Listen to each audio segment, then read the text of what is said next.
I'm not that big of a manga guy, to be honest. Only recently have I really gotten more involved in mangas, like actively seeking out new mangas specifically, not just continuing animes I watched into their mangas. Before I used to avoid them at all costs. I don't know what it was, but I didn't want to get anywhere close to any mangas. I don't love or hate reading. There's been a few bangers at school I messed with. I'm not gonna lie, I was that nigga in class who read ahead and spoiled people about the end of the book. I religiously stuck to anime only. Even if there was an anime I could only continue as a manga, I just cut my losses and moved on. But ever since dipping my toes into manga for the first time, probably 4 years ago, damn, that actually is a pretty long time ago. Basically my entire high school life I was reading manga. The first manga I've read was One Piece. At least I'm pretty sure. It was either that or Berserk, but I'm pretty sure it's One Piece. And I went straight to the manga when I caught up, because the anime was straight ass at the time. This was pre-Wano, before all this animation and shit. After the toe dip with One Piece, I started to get behind the idea of reading mangas a little bit more. And I actually did read a few before that, I just didn't know they were mangas. So I wanted to drop a few gems out there for anyone who was like me, that was hesitant into getting into mangas, cause you hate reading or something. I gathered some classics for anyone who wants to give manga a chance. Just read any of these and you'll be hooked. These are like the full models of manga. Anybody could get behind them. They're renowned in most manga social circles. I'll just start out with a pretty heavy hitter. Diary of a Wimpy Kid. Even if you don't read manga like that, you definitely heard of Diary of a Wimpy Kid. Everyone fucked with Diary of a Wimpy Kid growing up. It's like the Dragon Ball of manga. Greg Heffley is a household name. It doesn't really need an introduction, but if you have no idea where to start, it has a pretty wide selection. I mean, you should read it from the start just like any other manga.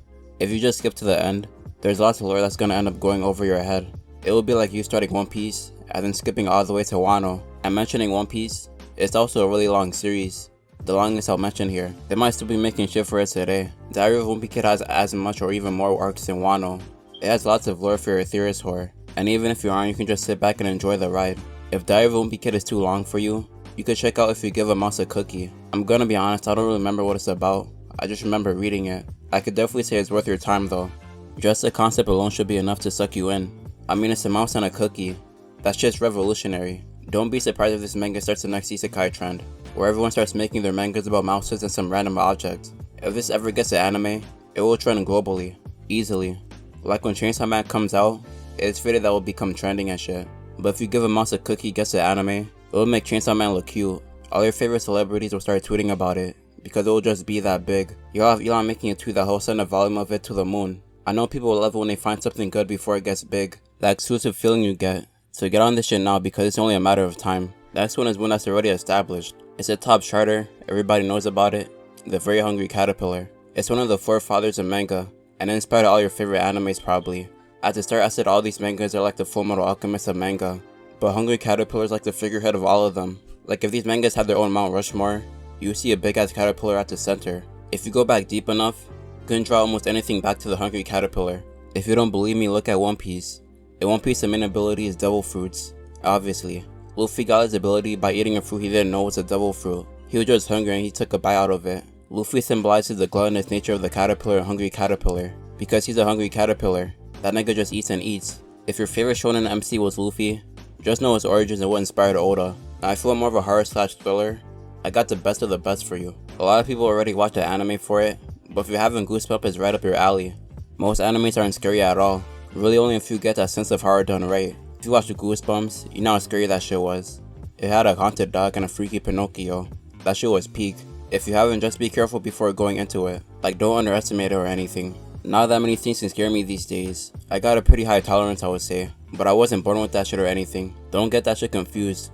It was cause of Goosebumps. When I was watching it, for like a month straight, I had nightmares and shit about the doll and Goosebumps. Like that nigga really carved fear into me. You got your god hands, your monster animes, parasites, Junji Ito's. This tops all of that. If you want to share your pants, go watch Goosebumps. For those who want something story rich, with good characters and world building, I have something even better for you. All these shows do really good in both of those, but this manga specializes in it. This one is kinda underground though, so you might have not heard about it. But Clack is what you're looking for. I don't want to give away too much, but it's about a group of cows who learn how to type on a typewriter, and they engage in a political power struggle with the farmer. It's a continuous back and forth with each side giving bribes to other animals. It's peak political warfare. You got your alliances, betrayals, all that good shit. If you like heavy political shit, or if you're just a political guy in general, this shit is right up your alley. It's the most complicated media you'll ever consume, so just be prepared to keep good attention, cause if you don't, you're gonna get left behind. If you want something more episodic, there's something for you too. If you're into shit like Gintama or Lupin, that's more episodic than most animes. I got the Whois series for you. I'm not gonna lie, this manga is the most hit or miss. You can have an arc about some cool shit like Cristiano Ronaldo, and then the next arc is some whack shit about Henry V. This nigga looks like he would be a groomer if he was born today. Maybe there's some history behind his last name, but that shit sounds dumb. So take that as you want. There's some good ones in there, but you're gonna have to look for them. If for some reason none of these interest you at all, if they don't, you might want to check your taste in manga. I don't judge though. Not everybody should like the same things, you know. But your tastes are still bad. So I got an anime to put you onto, cause this is always a hit for everybody. To be honest, you might have already seen it. It's one of the most timeless animes out there. It's in the same league as Steins Gate, Full Metal, any anime people highly regard. To be honest, I would say it's even better than those, but you gotta keep it humble. I'm of course talking about Oswald. I know you haven't seen it though, but in the small chance you haven't because maybe you're new or something, it's the best thing you'll watch. It's about an octopus with a weird wiener dog, a flower with Down syndrome, and Rico from Penguins of Madagascar. I don't know if it's just me, but those wiener dogs look retarded. It looks like it got stretched out in Photoshop and just has to live its existence like that. There's some ugly fucking dogs out there, but if you have a dog like this, I won't take you seriously. Besides that though, everything in it is world class shit. Like fundamentally it's the perfect anime. It has the perfect amount of slice of life, action, mystery, everything for any type of fan. Any of these should do for anyone. They got all the genres most people like. If you want to put your friends on, share this video so they know what good shit looks like. If you enjoyed, go watch some of my other shit about anime. That's all I have to say though. Peace.